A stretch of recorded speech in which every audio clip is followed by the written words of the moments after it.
I'm Lisa Bleich, as I'm the CEO of College Bound Mentor. It's nice to be here. We've been doing this presentation for Westfield High School for the past probably 10 or 12 years. All of my kids graduated from Westfield High School, so I'm very familiar with it, and both as a parent and also working with a lot of students from Westfield High. And I have been working with students on the college application process for the past 17 plus years. And Stefanie is going to introduce herself. Hi, I'm Stefanie. I am also a Westfield resident, and now, well, I grew up here and now I am back here with a family of my own. I was an English teacher for over 10 years, most recently at a prep school in Manhattan where it was impossible to escape college fodder. I was also the girls varsity tennis coach, which is the fall season. So there was college talk everywhere I went. And also on the side, I was just helping students with essays for a really long time. So it felt very serendipitous when I had the opportunity to join Lisa 4 years ago, and then COVID happened. So it's been very exciting the past 4 years. Things are always changing. Okay, great. So I'm going to share my screen with you, and we're going to start the presentation. Okay, so as I said, every year we do this presentation and we always try to vary the topic. Last year we talked about summer, other times we've talked about visiting colleges. And we really wanted to talk on how I can contribute this year, because since the Supreme Court decision came out to reduce or to eliminate race-based admissions in college admissions, there's been a proliferation of questions about how can students contribute and how can they show that to colleges. And so because of that, we thought it would be helpful for you guys to understand how colleges are thinking about that, and then how some students went through that. That's just us. So first off, we want to talk about how communicating your contributions can help you stand out in admissions by being really clear about who you are, what are your strengths, and how you're going to contribute to the college community. We'll go over some case studies, as we always do, to show you how other students had showed their contributions. And then we'll leave plenty of time for question and answers. If you do have a question as we're going through it, you could just go ahead and put it in the chat, and hopefully we'll see it and we'll be able to answer it. And we'll take a pause before we start the case studies to also see if there are any questions. So when I was applying to school way back in the 80s, everyone was really thinking about this idea of being a well-rounded student. But now colleges really want to create a community, a well-rounded community of students that are going to impact their communities in a unique way. We put together the college application wheel to provide a framework to help students understand how you can find your unique angle within this framework, because they want students that are going to fill all of these pieces of the wheel, and they're going to be able to be very clear about what is the part that they're going to do. And there's always some crossovers. It's not like you have to do everything on the wheel, but there will be some things that are going to be bigger on your wheel than on others. And so we're going to go through each of the individual pieces of the wheel and explain them a little bit more. So Stefanie's going to start us off. All right, so the first part of the wheel that we're going to review is the most important, and that is academics and test scores. Oops, wait, there we go. All right, so number one for colleges, they want to know, can this student, can this applicant, can they handle the rigor of their school? And context is also really important. What does context mean? So every student is going to be looked at within the context of their own high school, because it's impossible to compare Westfield High School and their curriculum and their teaching and their grading mechanisms to another local high school or neighboring high school, to a private school, to a high school on the West Coast in California. So again, they're just looking at the student within the context of their own high school. So what does that mean?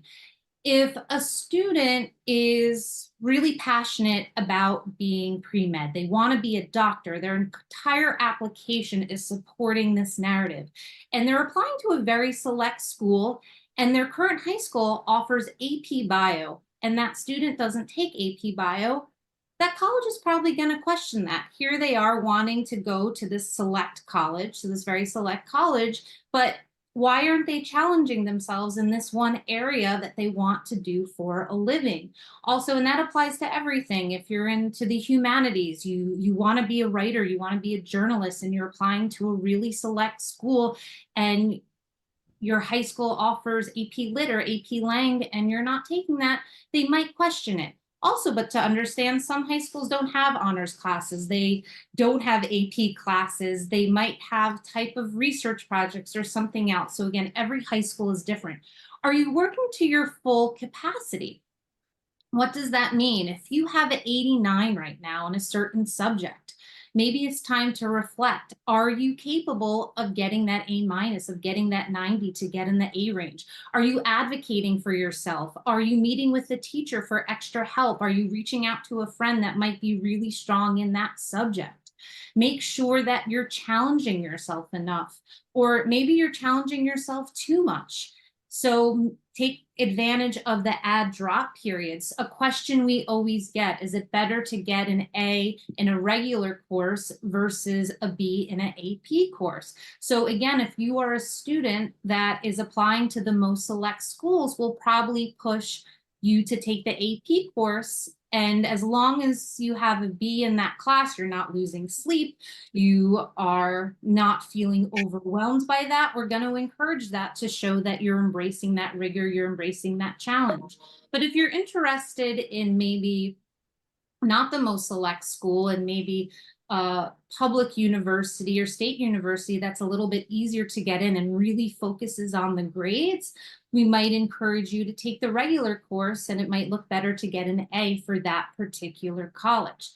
So let's talk about test scores. So academics are still number one. We have it written on the slide that test scores are becoming less important. What does that mean? So when COVID happened, most schools became test optional. A lot of schools, though, became test optional before COVID, meaning that you're not required to send in test scores.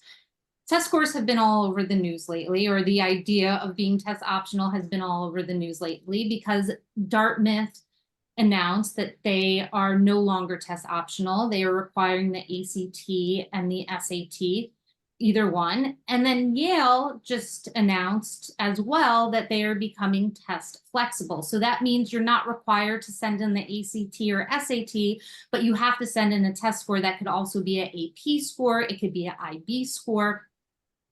So what's going to happen? We're not sure yet, but what we do know is that we still have had a lot of students who have had great success getting into so many different types of schools, applying test optional. We always recommend that students submit their test scores if they complement their application. So most schools will release their average test score or the middle 50% range. So if you're in that range and higher, we usually encourage students to submit. And if you're lower than that range, we usually say maybe it's best off because it might take away from the rest of your application.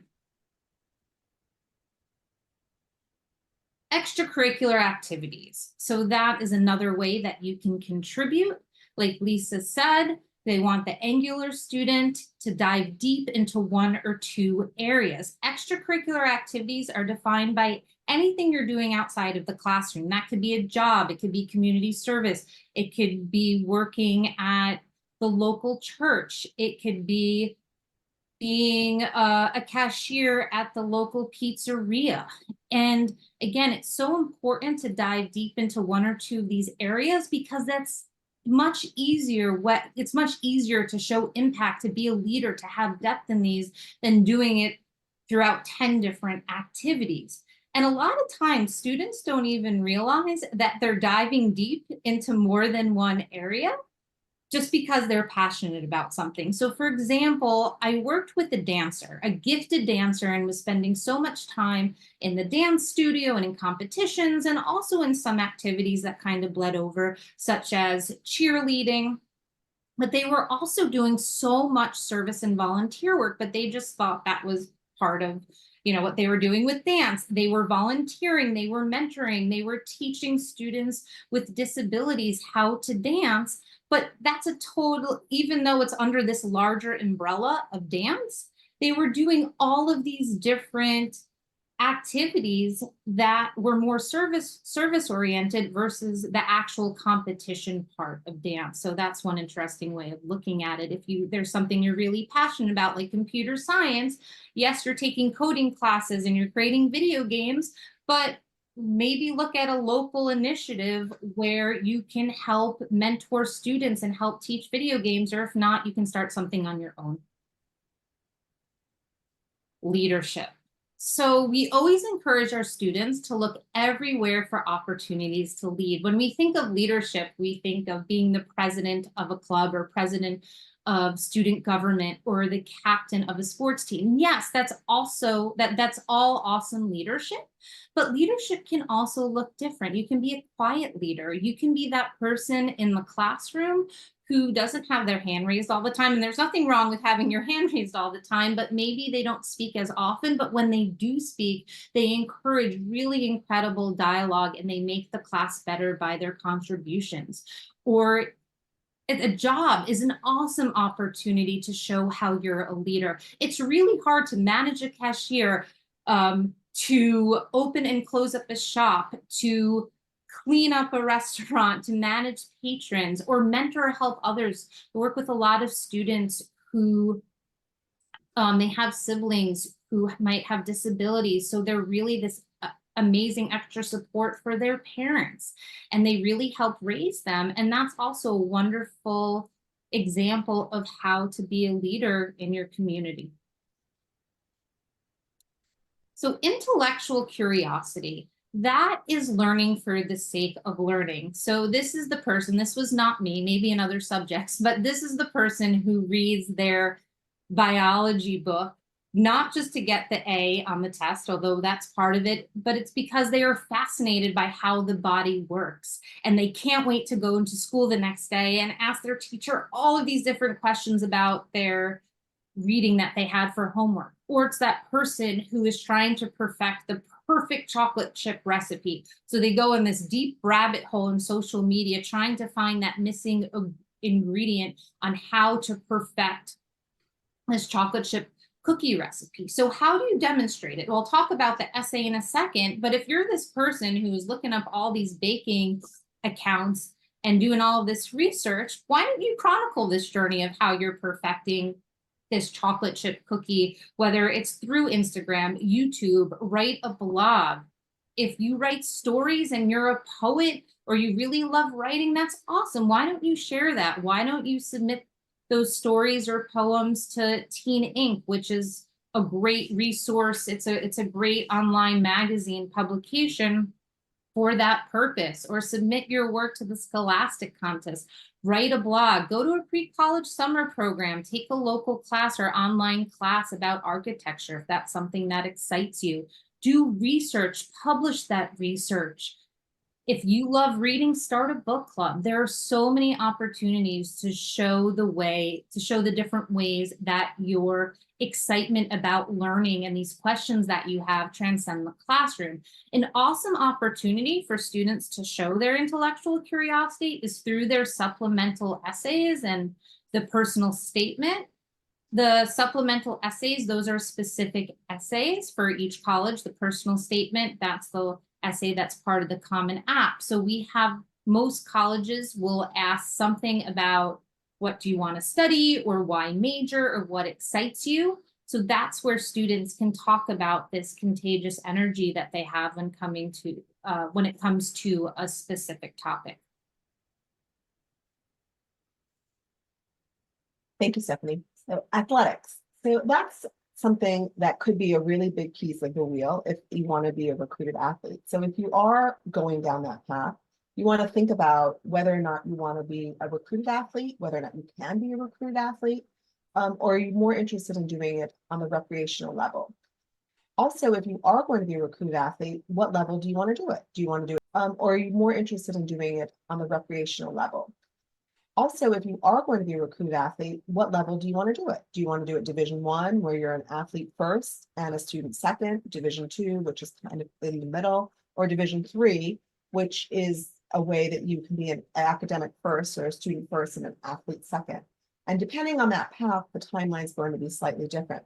You also want to plan for injuries. I always tell athletes, if you're using athletic piece as your way in, is the way that you're going to contribute, it's really clear because you're spending all of your time doing athletics, going to college showcases, depending on what the sport is, working really hard so that you can get your times down. You also want to make sure that it's a school that you're happy to go to, even if God forbid you get an injury, because that's also something that can help you get in. But if you get in there and then you don't end up doing the sport, then that can sometimes not be the best fit for you in terms of a school. But in terms of contribution, it's really clear how you're going to do it. We had a student, and another way to think about athletics is about those other ways that Stefanie was talking about. Athletics are great for leadership. A lot of students, if they decide they don't want to be a recruited athlete, they often will develop leadership within their athletic piece. I had a student this year who was a very strong lacrosse player, and he also worked in a lacrosse store. And one of the things that he was able to do is, because he knew the game so well, is that whenever he would see new kids that were trying the sport for the first time, maybe they were a little bit timid or shy about it, and he would find a way to connect with them because he knew the sport. He knew that it might be a little bit nerve-wracking to go into a new sport, and he remembered what it was like. So he used his leadership and his personality to connect by being part of the sport. Even though he wasn't going to play the sport in college, it was a way for him to thinking about that umbrella of athletics in different ways. The next piece is financial. Financial, it's really important to have the conversation and know what your student aid index is, because depending on how you're going to contribute, so there's different ways when colleges look at the contribution from financial. On one hand, if you're a low income student or a first generation student, then that's a category that they're looking at. If you're a full pay student, then for certain schools, if they're need aware, then that could be a positive way that you can contribute. But then there's most people that are kind of in the middle, which is, do you qualify for need-based aid or do you want to get merit aid? And so all of the things that we talked about, the special talent that athletics don't typically get for Division III, don't get scholarships, but the Division I will. But that would be a way that you could contribute, and that could help in terms of the financial aid. And we will talk about the financial aid through one of the case studies. But the most important thing to think about financial aid is having that conversation as a family to understand what the budget is and to know really clearly going in what you can afford, what you will afford, and then which schools meet each of those buckets for that. The next piece is special talents. So special talents, Stefanie talked a little bit about that, but it's really, what are the special talents that you've done? Are you a dancer, a musician? Are you a gifted writer or coder? Are you really strong in foreign language? Are you a champion debater? Are you someone who's into film or theater? Those are all ways that are very clear ways that you can contribute to the college community. And the way that you can show that in the application will vary depending on how much you want it to be part of your application. So if you're going to a school specifically for a special talent, so you're going to a school for musical theater or for art, then you're going to have an arts component to it. And that part of it makes it really clear how you're going to contribute. If you're going to school as a complement with your special talent, then the way that you're contributing is by showing what's called an art supplement. And that would demonstrate how you might add to one of the ensembles in school, or maybe you'll be in an a cappella group, or maybe you'll be on the debate team, or you'll do theater tech. So those are all ways that you can contribute to a college community, because every college has the need for all of those types of people to participate in their activities. The last piece of the wheel is other or character. And so this are some things that don't really fit neatly into the application. So these are personal qualities: kindness, compassion, resiliency, grit. We're definitely seeing much more of an emphasis on these qualities in the past couple of years, and particularly last year. These are the non-cognitive factors. Legacy is still on the table, but there's definitely been some talk about it being removed at some schools, and some schools have gotten rid of legacy. For example, UVA just got rid of legacy, and some other schools had done it prior to that.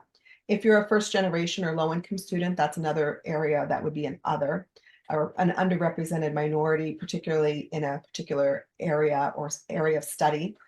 Geographic diversity. New Jersey doesn't really have that much geographic diversity because we as a state export more students than any other state besides New York and California. But there are certain parts of the country that you can go to where there is a geographic diversity element to it. Also, if there's an interest in a field that's typically one gender versus another, that could be another part of character. And then the final piece of the other is college is shaping the class. So they're usually will put students into buckets of admit, maybe, waitlist, defer, deny. And it's those, and most of the, there's sort of a clear admit, and then there's the ones in the middle. And so when they comes to the institutional priorities at the end, when they call shaping the class, somebody from enrollment, the dean of enrollment, will come in, and that's where the institutional priorities will play heavily into how they shape that class. And they change from year to year. So it's not even like you can guess what they are. So what you can anticipate is, for example, if you go to school and you see that they just built a new data science program, then they're probably going to want students that are going to be interested in that major. Or if they've just built a brand new performing arts center, Duke built one a couple years ago, they're going to want students that are going to have that special talent, that are going to be participating in those things. So that's one way you can do that. So let's talk about the importance of character to colleges and how colleges look at character. So there's 4 buckets that they look at, and that's how they're trained to look at the applications for this. So the first is intellectual, and this is really trying to understand, is this student intellectually courageous? Are they open-minded? Are they thoughtful? Do they have humility? Is there intellectual rigor? So really, what's the intellectual capacity of the student? The next one is moral. So this is looking at the character of being a good neighbor. And this is really more on a personal level. Are you going to make a good roommate? Are you going to be trustworthy, kind, compassionate? Will you be someone that is going to help out a fellow student? That's really looking at the moral side of character. The civic side of character is, how will you fit into the greater community? Are you going to be a good citizen? Are you community minded? Are you tolerant, respectful? I mean, this past year, there's been a lot of not uncivic behavior on college campuses. And I think that they're even the more so looking more and more, asking questions about how can you have conversations that are challenging. And quite frankly, the colleges have had a harder time trying to figure that out themselves. So I think even the more so, if you can demonstrate that that's a way that you can contribute to a college campus, I think you will have a very good ability to get into many schools. And then the last piece is a performance piece. And this is really looking at how resilient are you? Are you able to persevere when things get hard? College is hard. It's challenging. Do you have grit? Are you someone who is resourceful? Will you take advantage of the things that you need to take, that avail yourself of the things that are available to you? If you get a C in your class, what do you do? How do you recover from that? If you don't make a particular club, how will you recover from that particular area? Will it be something that will just set you down, or will it something that you'll rally and you'll push and keep going? So the way that colleges are looking at these things is the way that they describe character. And I've highlighted a bunch of different things, but I think one thing that's interesting to note is that I worked with a family, worked with the 2 brothers and the sister. So one of the brothers got into Penn 3 years ago, and the mom shared with me that in the letter for the brother, so this was 3 years ago, it was the idea of joining your extraordinary academic potential and joining the community of faculty and alumni. So it was really focusing on the intellectual side of character. But when the daughter got into this year, it was more of a matter of commitment, curiosity, and care for others. They wanted the characteristics that were going to bring challenge, growth, and kindness to this community. So you could see there was a shift in the 3-year time period in terms of what they look for. And they also Penn added a question about that to a thank you letter. If you were going to write a thank you letter to somebody to show gratitude. So you can really understand what colleges care about in character by the questions that they ask. If they're asking questions about, have you had a conversation with somebody that had a different point of view than you, and how did you deal with it? Henson asks a question similar to that. Then they care about civic. If they ask a question of, describe a time when you had some difficulty, actually Columbia added that question this year, when something didn't go your way and you had a challenge, that's looking at perseverance or performance. So it's pretty easy to identify what they care about when you look at the questions and you look at it within that framework. So how do they assess for character? They look at recommendations, They look at what the teachers say, what the counselor says, and then if there's any supplemental. So the teachers are going to be focusing on what you're like in the classroom, and they will evaluate you along different qualities. And it's not just about the academic rigor, but it's also about, are you respectful of other people? Are you someone who can rebound from failure? Are you a good writer? So there's a lot of different ways that they're assessing that. The counselor, of course, will write your letter of recommendation, so that will go for everyone. And then some schools will allow a supplemental letter, which is from a non-academic person, and that can really get at the moral and the civic side of things, and even actually the performance side. The essays definitely are the ways that you can show how you think, how you approach things, how you interact with people. Stories are much better than telling, so show, not tell. Everyone says that. What does that actually mean? Well, if you can relate a story and get someone to understand and be in your mind and understand what's going through your mind and how you dealt with a particular situation, then they understand what you're all about. And the writing, and there was just actually something from Duke that was saying that the writing, the essays are still incredibly important with the advent of things like ChatGPT and even people like us who help students pull out their stories. They're really more concerned about the content than the style. So I think that's something to keep in mind, is that you want to really focus on the content and being authentic about who you are. If there's an interview, I think those will become even more prevalent. A lot of them are in person, but there has been a shift to some, either a video component to it or a video interview where you have a question and you might get a recorded response. And some schools are letting you do a video, like a 2-minute video in response, rather than doing an actual interview. So that's another way that they can look at your character. And then the activities, as Stefanie was saying, that your impact in the activities that you've done. What was the leadership that you had? How did you collaborate with other people? Are you caring for your community? How do all of those activities relate to that? And then finally, your academic performance will look at your course selection, the trends, the curiosity and the grit, particularly for schools where they admit by major. There are some schools where they'll ask you why major and why our school for this major. They really want to see that curiosity connected with the interest in what you've done and then what you're going to do when you get to the school. And that's where you can really help them understand your contribution.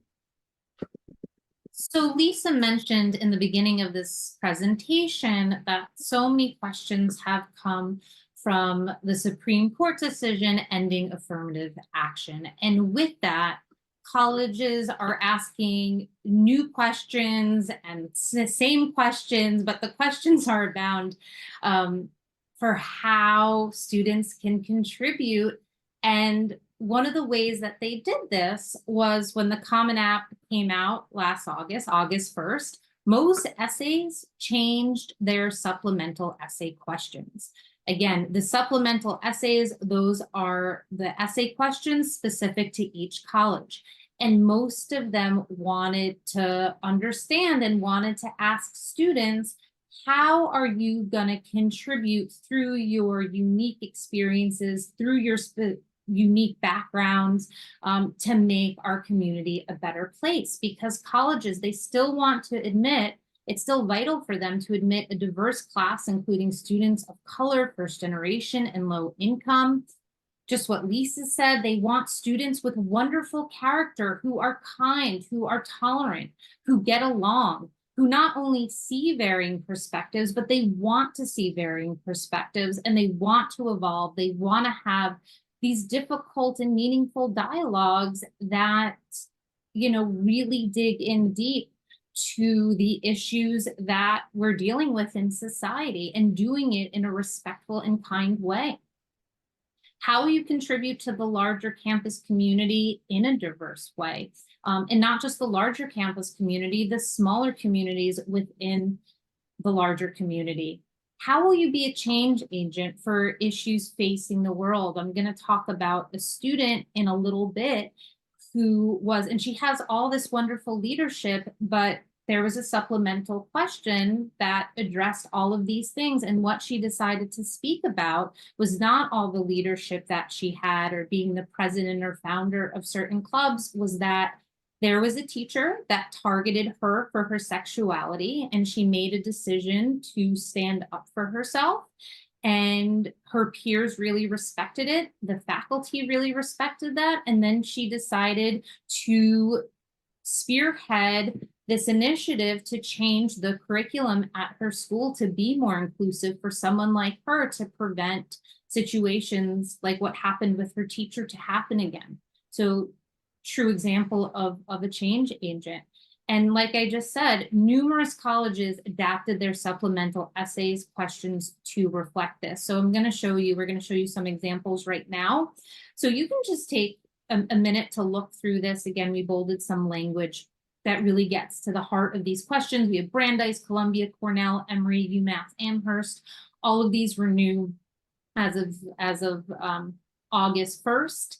And again, they're all worded differently, but essentially they're asking the same thing. They want to know how students' unique identities and different backgrounds, how they help shape who they are today, and most importantly, how are they going to contribute to the college communities that they're going to be a part of and make them a better place. Okay, we're going to jump into the case studies. So this case study is Lena, and I call her the women's rights activist future doctor. So you could see that Lena was a top student. She was the top 2% of her class. She had 21 AP honors classes, 15 sixes SATs. So the question is, can she do the work? Nobody would question that. She's a very, very strong student. From the financial perspective, she needs financial aid. She needs to get merit aid or financial aid for her to go. And I'll tell you in a bit about why that was complicated because, well, I'll tell you right now, it was complicated because her parents were divorced and they, depending on how the colleges calculated the financial aid, she would get more or less because of the way that they were doing that. And I'll get into that in a little bit when we get to the other stuff. In terms of community service and leadership, she was part of the Maasai Girls Fund executive board member, and that was an organization that was based out of Africa, and it was against for women, for helping girls learn, and also against mistreatment of girls in Africa. She was also part of the Interact Club. She was the co-president, and she led an ongoing community food drive. She did this during COVID, and it was a huge success and a huge need. She won a Rotary Youth Leadership Award, which was one of 10 people internationally that won one of these awards. Her group won it because of the work that they did. As she was a peer leader at her school, she was the student council treasurer and executive board member, and she was a tutor for multiple subjects. In terms of her character, she overcame a very difficult family situation.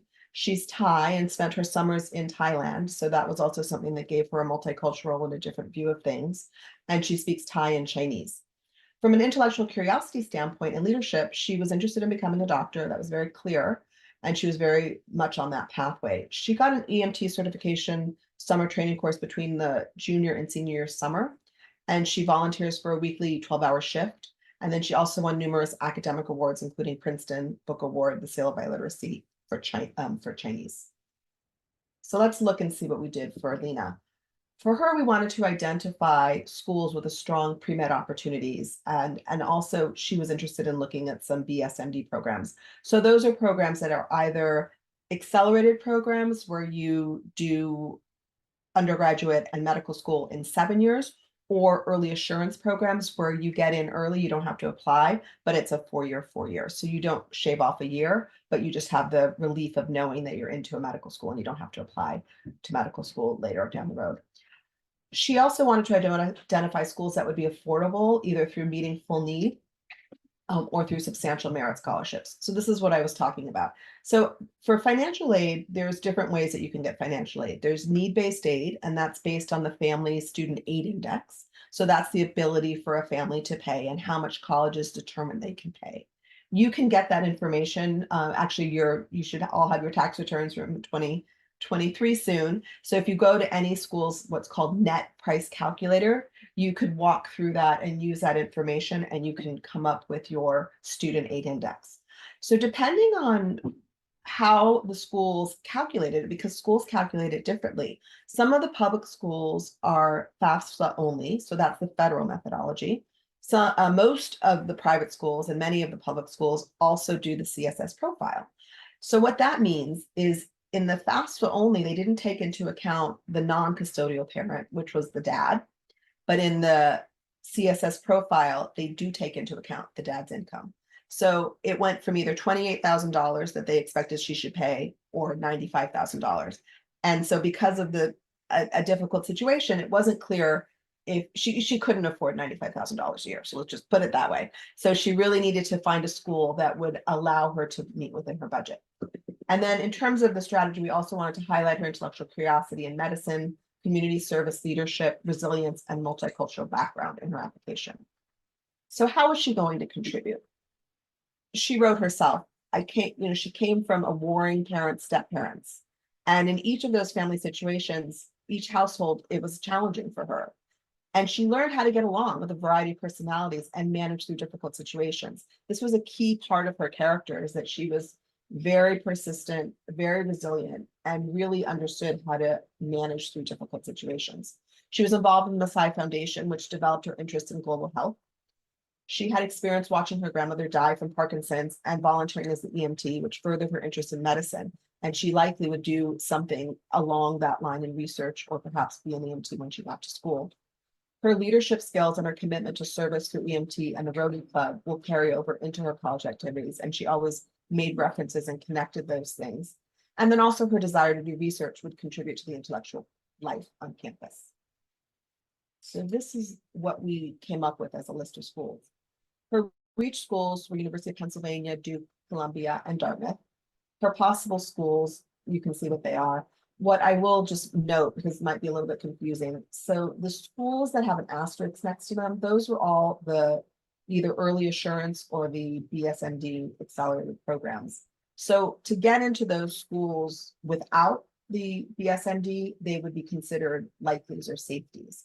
But to get into the guaranteed or the accelerated programs, they would be possible or reach. I mean, those are very competitive programs to get into. And then we had her likely schools. And just based on her academic profile and her high test scores and all her activities, we felt like UNC Chapel Hill and UVA would be likelies, and BU. And then her safeties were Rutgers, obviously her state school, and then Ohio State and Maryland. And one thing I should note is that UNC Chapel Hill is one of the few state schools that meets full need. And it's also one of the few schools, state schools, that meets full need and as a FAFSA only non-custodial parent school. So keep that in mind when we go into the next thing, so you can see what happens. So I usually ask, if I'm doing this in person, what do you think happened? But I'm just going to reveal to you. So what happened? So she got waitlisted at Penn, Duke, Columbia, and Dartmouth. So all of her reaches, she didn't get in. And quite frankly, she probably wouldn't have been able to go there anyway, because she wouldn't have gotten the money to do it. She got also waitlisted at Barnard. She made it all the way to the final interview for the BSMD programs. And unfortunately, she didn't get one of those coveted spots. But she got into the schools, with the exception of Case, because Case figured if she was going for the BSMD, she was likely not going to come to the school, and they couldn't give her enough money to compel her to come. And then she got into Cornell, Boston College, and then her likelies. She also, at UNC Chapel Hill, she was the finalist for the Robertson Scholarship, which is a full ride scholarship, and she made that to the final round. Unfortunately, she didn't get it, but she got into their honors college. And then BU put her on the wait list, which isn't that surprising because they were managing their yield. I also want to mention that she was between Penn State Schreier's Honors College, which is a really outstanding honors college. She got into Rutgers Honors College, and she got into UNC Chapel Hill Honors College. But ultimately, at the end of the day, UNC Chapel Hill gave her quite a bit of money, because they gave her it based on her merit and need. And so it became quite affordable for her to go to that school. And that was one of her top schools all along. And so that's where she ended up going. She was between Penn State, Schreier's, and UNC Chapel Hill. And she's there now, and she's having a great experience. I will note, I should mention that Boston College and Cornell, because of the way that they did their financial aid, it did not give her any financial aid, zero, not a penny. So it would have been probably $50,000 more per year to go to Boston College or Cornell.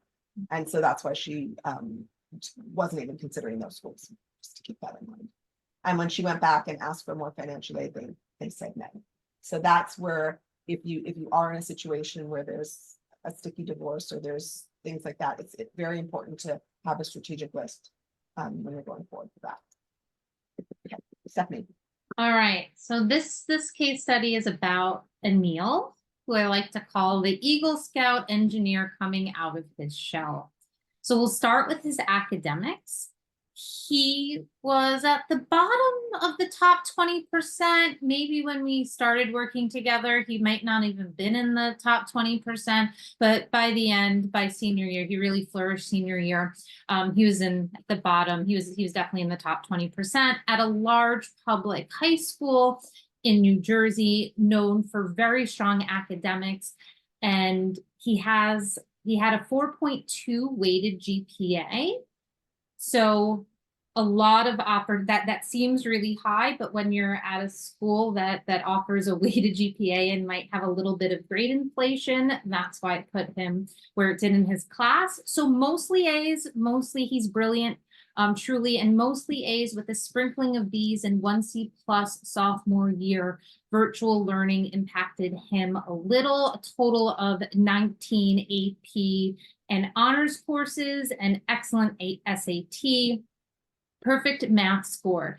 So again, I don't think anyone would question that he could handle the work no matter where he would go, but maybe if he was applying to the most select schools, they might question why he wasn't in the top 10% or in the top 5% of his school, and maybe question the sprinkling of B's and the C+. Again, I'm talking about the most highly select schools there. Character. So many wonderful things about his character that we wanted to come through in his application. So resilient. He lost his father at a young age and then moved across the country, so completely uprooted his life. And he never spoke about it. I really only knew about this from his mother because it was something that, you know, she really wanted to communicate to me. He never used it as an excuse. He was never bitter about it, but it did come through in his personal statement, but it was very subtle. It might have been one line or two that he really spoke about the loss of his father. So kind, so loyal, but again, when I first met him, he was especially reserved. So he really started coming out of his shell later on in his high school career. What really helped him come out of his shell, I'm just going to jump up to the other part of the wheel, to if we look at community service and leadership, was being a Boy Scout. So I don't know if anyone who's not familiar with Boy Scouts, Eagle Scout, to become an Eagle Scout, that's the highest honor you can receive, being a Boy Scout. It's something you have to earn through countless and 100 hours of community service. And so he really credited, and I'll talk about that a little bit more when we talk about his essays, he really credited being a Boy Scout and being and earning Eagle Scout, helping him coming out of his shell and gaining confidence and being a leader. He also has a huge passion for music, but it really didn't come out anywhere besides him being the first chair of playing the viola in his orchestra. So again, we decided, I'll talk about it in a little bit, to show music elsewhere in his application. And also with special talents, he's a self-taught coder and creates video games, which also bleeds into intellectual curiosity. He had an awesome programming internship where he created some really cool programs. He had a YouTube channel talking about video games. He was part of the robotics team. He was a founding member and co-president of the Science for Community and Youth Empowerment. And then kind of outside of this intellectual curiosity and leadership that has to do with engineering and computer science, he was part of SAD. He held leadership in Students Against Drunk Driving. So now we're going to talk about the strategy a little bit. So first, the thing that was non-negotiable for Anil is that we had to identify schools with strong computer science and engineering programs. So that meant that these schools had to have a separate engineering school, or they had to have a real, if it was more of a liberal arts school, they had to have a really strong computer science major or engineering major program. Really wanted to highlight the way he evolved as an individual through leadership and service in Boy Scouts, and his grit and resiliency, and how that related to elsewhere in his application besides playing the viola. So his personal statement was about music and how it applied to all these different facets of his life that were more prevalent. So that was really important to him. And then really we needed to emphasize this intellectual curiosity. He has this voracious appetite for anything engineering, computer science related. He just lights up talking about it. But a lot of it he did for himself, and he didn't do, and it was prevalent in the classroom, but it was more prevalent outside of the classroom. So we really wanted to show the projects he did, what he accomplished in the internships, and even how his community service and how what he did in Boy Scouts kind of combined these two different areas. He was able to think about challenges and problem solve with this real engineering mind, and make things better for his patrol. So how is Anil going to contribute? So first, leadership through Boy Scouts. It shows how he's committed to mentorship and impacting his community for the better.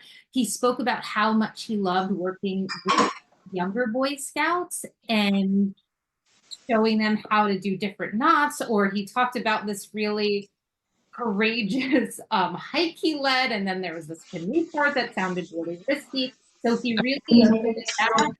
Put in the water. And then if you just don't mind to mute that, to mute yourself. Thank you. So again, this intellectual curiosity that he has is contagious in everything related to computer science.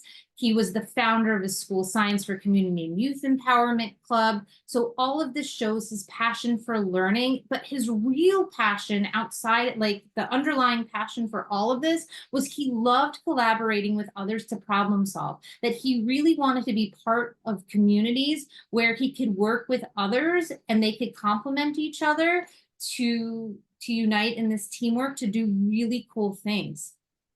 And another awesome thing about Anil that we really wanted to showcase and show how he'd contribute to college communities is that he's so humble. So I mentioned earlier, he had a few hiccups in his GPA. He had that C+, he had some Bs, and these Bs and C+, what made it a little difficult for Anil was that they were in math courses and computer science courses, which is where he really excelled.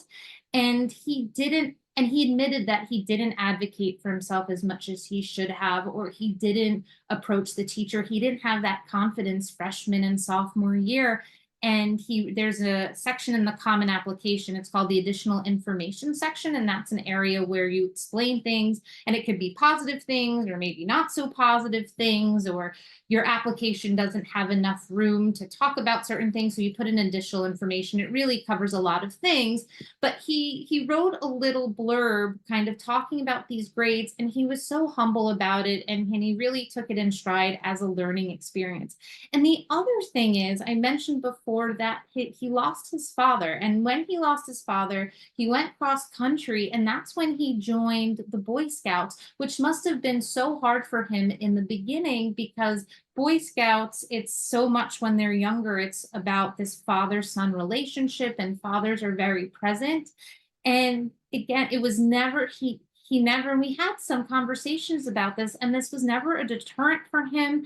And instead, he just credits being in that community for so many gifts and for so many strengths. And again, he's evolved because of that. So I just thought that was really important to show that he was really resilient, and he embraced his father's death. And it's something that he really doesn't, make excuses for. So where did he apply, Neil? He applied early to Cornell, and I encouraged him to apply to their art school of arts and sciences versus their engineering school because they had a computer science major and thought it would be easier for him to get in there versus the engineering school. Carnegie Mellon, which was, he was very humble about that. Their computer science acceptance rate is about 4%, but he's like, why not apply there? Georgia Tech, Michigan might have been a possible. The reason why it was a reach was because he didn't apply to the engineering school, just like Cornell. I encouraged him to apply as a computer science major in their schools of arts and sciences. But that year, it was the first year because computer science is so popular. It was the first year they put a cap on computer science majors in that school. So that's why it was a reach. Penn and Wash U. The possible schools, Case Western Northeastern, UIUC stands for University of Illinois, Urbana-Champaign, which is always, if you always look at the top engineering schools, it's called Granger or engineering programs, it's always there. But it's not so popular in New Jersey versus, say, in Michigan. It's a little hard to get to.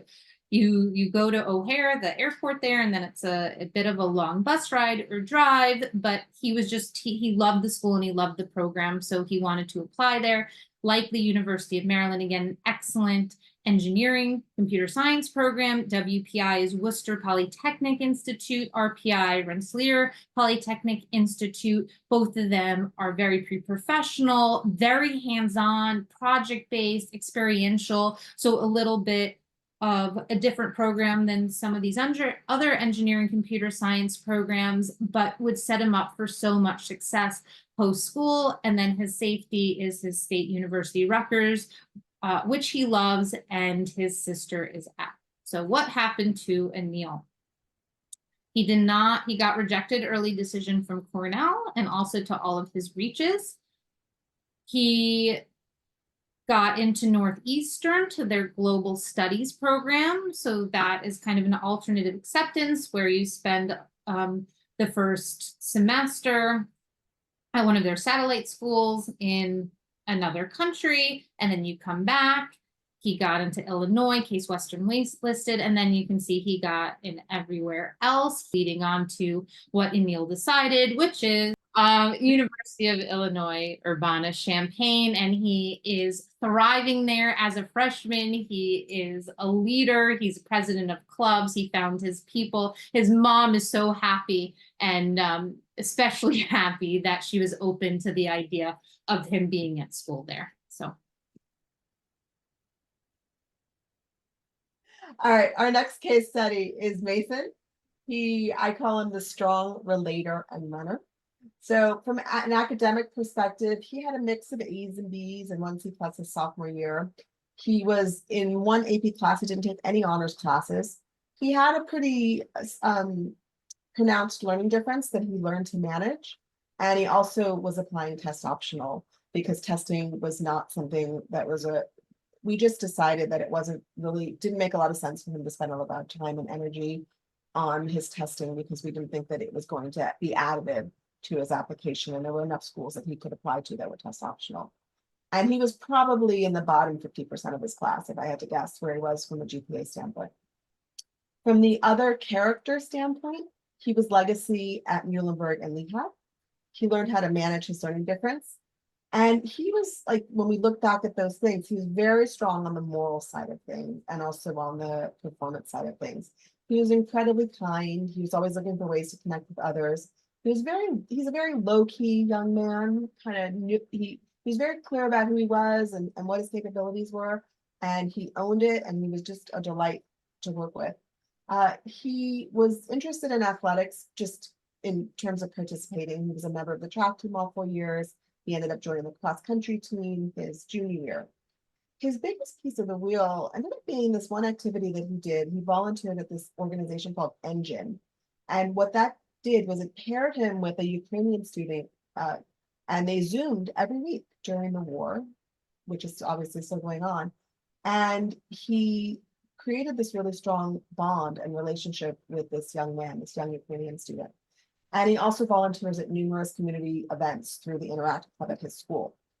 The experience that he got from learning how to connect with someone that he, in a different country, in a war-torn country, that he had just met on Zoom, gave him the confidence and the understanding that you really need to find ways to connect with people. And he did that as a camp counselor in the sports, at a sports day camp. And he really enjoyed connecting with kids and teaching them about their sports.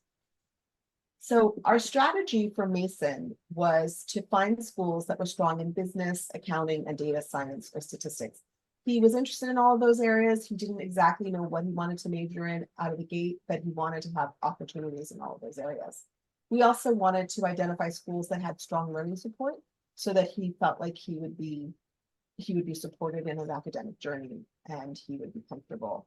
We also wanted schools to target to provide merit money. The family knew they wouldn't get any financial aid from a need-based perspective, but they did want to get some merit money. And then for the way that he was going to show who he was to emphasize his leadership and his ability to connect with a wide range of people in the application. And so what he wrote this really very simple but really beautiful story about how he found a way to connect with this young man from Ukraine. And it all came down to Lincoln Park. And he talked about when they first started talking, he would ask him a question, there would be no answer. He would ask another question, there would be a very, curt answer. And then he started thinking about, well, he doesn't really want to talk about the war, even though I have all these questions about it. And he recognized that the best way for him to develop this relationship was for him to find common ground. So they found Lincoln Park in common, and then they started talking about music, and then they started talking about Minecraft, and they started talking about different games. And it was just, and he recognized that his role in this relationship was to practice English for this young man, and then also to just be a friend and just to be someone who's completely outside in a different area.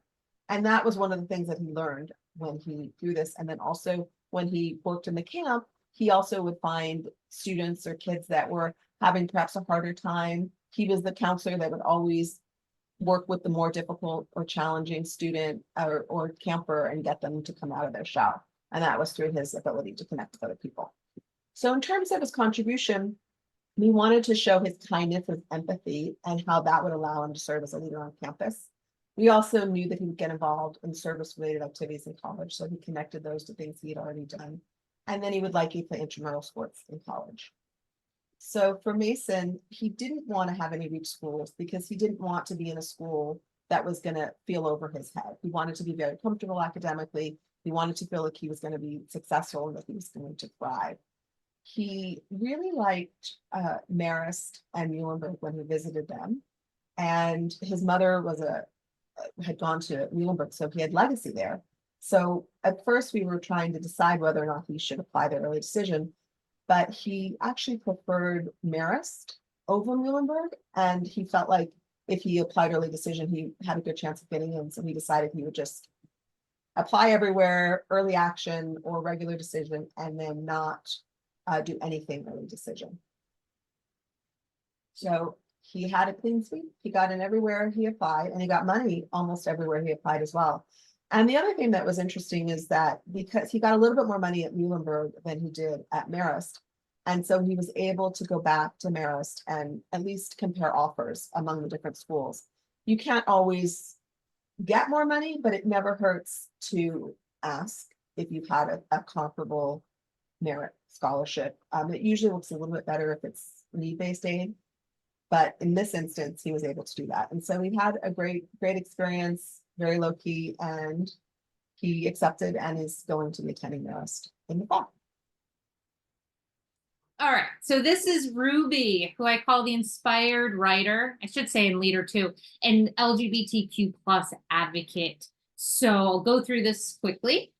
Top of class, 4.0, straight A's, no grade inflation at a small public high school in New York City. They have no honors courses. They only offer 2 AP courses. They're AP seminar type courses, and she took one of them. Applied test optional, struggles with test anxiety. The reason she applied test optional, her SAT score was fine, but like I said earlier, it didn't really match up with everything else, so it wouldn't have enhanced her application in any way, especially at the schools that she was applying to and interested in. Oh, such a special person, epitomizes empathy and loyalty. She advocates for everyone truly. I also mentioned earlier, she defended herself against a homophobic teacher, really harrowing experience. So that came through in one of her essays. Always leads with kindness, but she also had a really tough home situation. Lisa spoke about a tough divorce with one of her students, with Lena. But it was the same with Ruby. And not only did she have to navigate through a really difficult divorce, one of her siblings, she has two sisters, one of them, a lot of emotional challenges. She's a gifted, we'll go to special talents, gifted poet and writer in general, founder and president of the school's poetry club, founder and editor-in-chief of the literary magazine. And then you can see all of her community service, president of and leadership, president of, I'm not even gonna, you can look for time. And then she's this amazing athlete, but almost she was the captain of the soccer team, this insane goalie, but that even got overshadowed. Oh, we're going real quick. That even got overshadowed a little. No, that was my mistake. Because she's doing all these other wonderful things. Okay, next slide. Let's talk strategy for her. So we wanted to focus on liberal arts schools that prioritize inclusive and supporting communities and value strong advocates like herself. That was vital to her. Talk about all the empathy that was exercised in all the facets of life. And there were so many things to highlight: her intellectual curiosity in poetry, environmental research, diverse leadership, which you saw on that slide earlier, community service, and again, so much resilience through adversity. So how is she going to contribute? A lot of ways. She advocated for and implemented change in the LGBTQ plus curriculum after being targeted by her teacher because of her sexuality. It shows that she has courage. She's going to be an agent for change. She's not scared to impact change for her different college communities. She was the founder and editor-in-chief of both her school's literary magazine and poetry club, girls varsity soccer captain, pride club president, peer leader. She was asked to be part of, she was nominated by faculty to be part of this youth advisory, and her empathy shown in all of her essays, which will make any college better. So again, she's truly someone who is the definition of an asset in every area of a college. She wanted to apply. Vassar was her dream school. She wanted to apply there early decision. New York State, which is why all these different SUNYs were her safety school, and you can see her likely and possible. But Vassar, she was between Vassar and Middlebury, but Vassar, after visiting, really won out for her. She applied early decision to Vassar, and she was accepted. That supplemental essay that Vassar is actually late. They took their sweet time coming up with a new supplement last year. I think it was like August 16th or like maybe even later, but that essay, it really was the right school, like Lisa said earlier, because everything that Ruby stands for, that's what the supplemental essay in Vassar was after. So, all right, final one. Final one, and I'll breeze through it. So we have Cal. He was ironically from California. He was the top 10% of his class, 8 AP classes, 1430 SATs. He was applying test optional to many schools because they weren't going to be strong enough for some of the schools that he wanted to go to. Oops, sorry, too fast. He was at a large public high school in California. He overcame dysgraphia, and he's something that he's still managing. He persevered when he didn't make it into the top jazz group. He leads through listening, and he learned a lot of collaboration through being in many jazz combos. Athletics was not a big piece of his wheel, but he was involved in that. He had a very strong interest in history and politics, particularly how it influences music and culture. And a lot of his essays, he wrote about that. He had a passion for music and how it connects to the world. And he also was part of an Afro-Cuban jazz group at his school and was attending a trip to Cuba. He was a talented jazz drummer. And so that's something that not everybody is. And that was something that really made a difference, because he set up jazz lessons with professors at universities because he decided that he was going to apply and use that special talent as a big part of his application rather than just a supplement. So the focus for him was to focus on colleges that had strong jazz music and liberal arts. meet with professors. It's very similar to being an athlete. If you have a special talent, particularly with music, it's important to meet with professors and get a lesson because then you can garner their support. Where it was appropriate, he auditioned, otherwise he sent in an art supplement. We wanted to emphasize his intellectual curiosity about how history, politics, and music connect, and then highlight his versatile leadership through collaboration, listening, and open-mindedness. And that's what he talked about, because jazz is all about a conversation. And the way he contributed, it was really clear he was going to be a talented jazz drummer. He had a strong intellectual curiosity. He was ability to collaborate and listen and engage with a wide range of people through his music, his grit and resiliency from overcoming dysgraphia. And then he was really only applying to schools outside of California that were in a city. And so he would definitely take advantage of the city location by actively participating in the rich culture of the city. So this was our list of schools for him. He was very California bound until he came to New York, and he visited Columbia, and he fell in love with their jazz program that they have. They have actually a really amazing program that is highlighted and surrounded by liberal arts and history. And that was exactly who he was. And so he decided relatively late in the game, after he met with the professor and he went there, to apply early decision to Columbia, and he was accepted. That is the end of our presentation.